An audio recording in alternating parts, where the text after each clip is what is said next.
Nageenyi jaalalli waaqayyoo isiniif haa baay'atu. Obboleewwan koo akkam nagaa keessanii? Ani obboleettiin keessan nagaa fayyaa guutuun qaba galata waaqayyoo.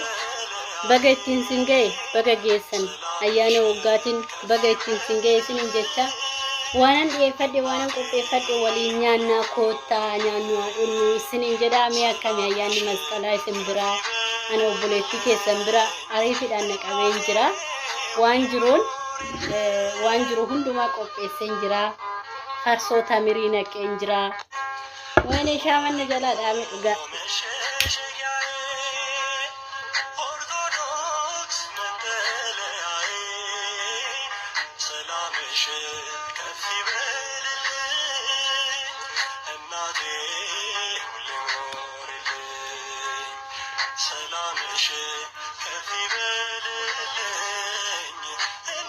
Egaa daamara qabsiisaa jirra.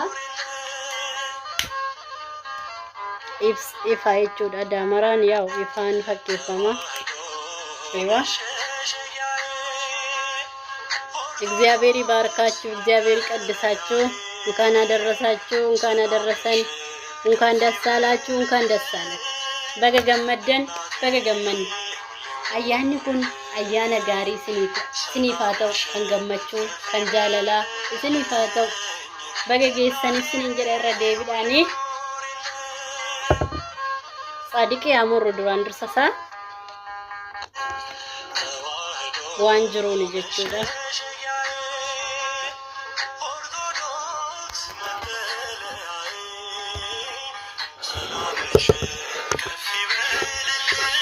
yaa waaqayyo hamaa keenya nurraa cabsi yaa waaqayyo miqqanyaa keenya nurraa cabsi nagaa jaalala tokkummaa nuu kenni hunda keenya warra kontiraata fixannee galuuf bara 2016 xumurannee galuuf hawwinetti yaa waaqayyo yaada keenya keessa nu ooliti nagaan biyya keenyatti nu galchi warri ganaa taanis abdii kennii fi abdiin isaanii haa baay'atu hunda isaaniitu kan yaadan kan hawwanaa ta'uuf amiin.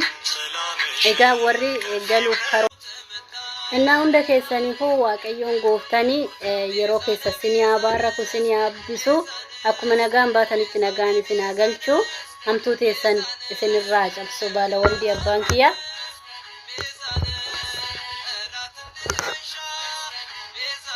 waan jiruun jechuudha kaayee maatii jaalalaa waan guddaa godhuun barbaanne hin goggoba waan ta'eef daabboonis egaa maa dhuseetanii biyya keenyatti goomman wuxaa qincee gibaa jedhu jechuudha daamara ugaa qabsiisanii baan abboonni keenya manaayi yaa goommanni daamaraarra taa jechuudha goommana guyyaa hojjetu haadholiin isaan booda maal taaseetanii isinittan qaba fudhadhaayi farsoorree dhugaa nyaadhaa dhugaa egeree ugaa akkana nama maatii keessa wajjin kabaju isin haa taasisu nu haa taasisu ani egeree waggaa kanaa yoo fiqaada Kiristoos ta'e yoo fiqaada Waaqayyoo ta'e maatii koo wajjinan kabajadhee yaadaa jira rabbiin itti si haa guutu naan jedhaati in guutaa abdii guutuurraa qabna baala waldii abbaa keenyarraa egeree waggaa kanaa warri karoorfattanii jirtan warri ximqatarra galtanii jirtu warri faasigaarra galtanii jirtu warri tisaasi warri idaari akkasumatti warri walduu kagaltanii jirtu waan ta'eef egeree waggaa kanaa egaa nama maatii keessan wajjiniin gammadee ayyaana kana dabarsu isin haa taasisu isiniin jecha anaafirree itti si haa ga'u naan jedha egeree waggaa kanaa maatii koo wajjiniin nama kabaju naa taasisu waggaa waggaan nu haa ga'u hamtuu teenya nurraa fageessu jaalala tokkummaa nuuf haa dhiyeessu isiniin jedha kameen qammasnata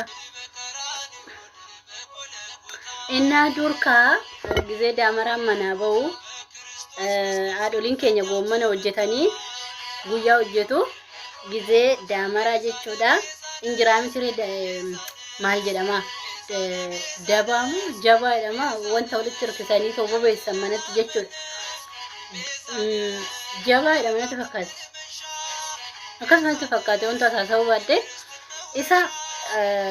isarra godhu jechuudha amma ala daamaraa gubanii egaa saadiqiin akkanaatirra hin baa jechuudha daamaraa kana biyya keenyatti warri beektanii jirtu garuu ani barbaachisaa miti jedhee namanaa saadiqii fuudhanii bahuu sunii fi farsoo namna fuudhanii ala bahuu sun shaggaa miti jedhee namanaa garuu immoo dur irraan kan dhufe jechuudha.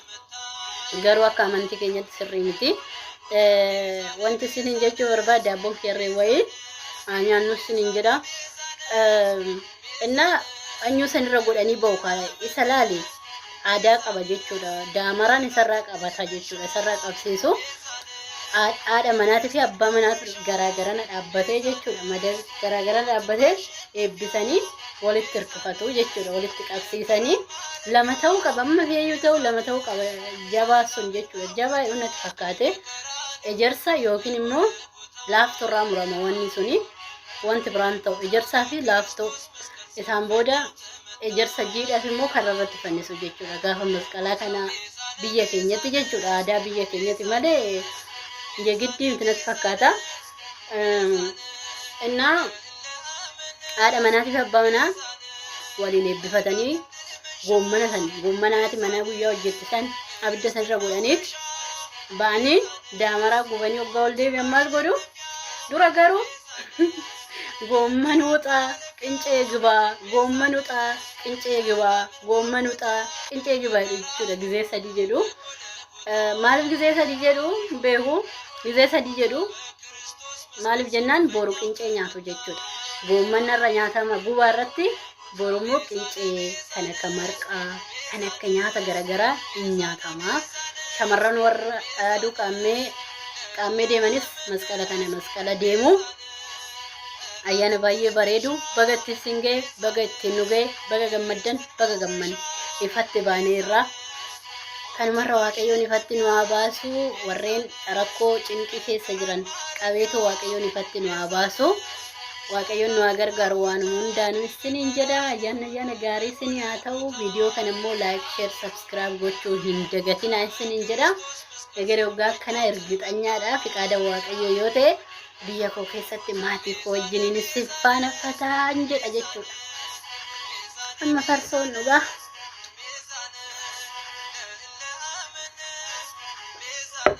Waaw farsoon kiyya jechuudha. Andanya mokoraa warri hin beekne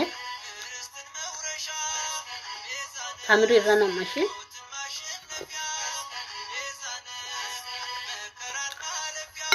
Innaa baay'ee tokko qubna jechuudha. Gaafa gubaa biyya keenyatti gisee biyya jirru daabboo akkana kan hundi isaaniitu fuudhanii boka warra ollaa jechuudha. Warra ittiin walitti daamaraa gubnu kaan irra dibaa dhadhaadhan gaafa tsoomiin taane jechuudha.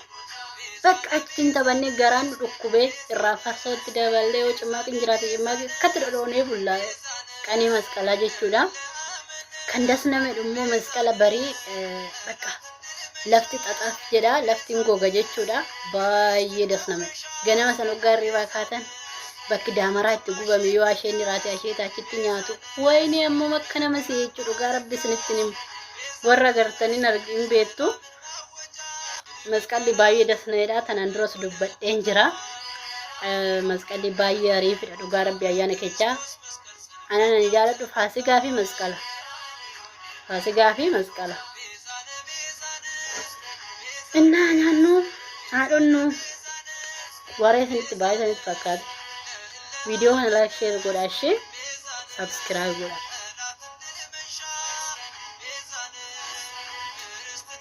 Dhugaa rabbi walitti nama hin kennisiisu walitti. Wayne like share subscribe gochuu hin dagatina. Okay? Egaa waggaa kana immoo biyyatti wal argina Itoophiyaatti rabbiin haa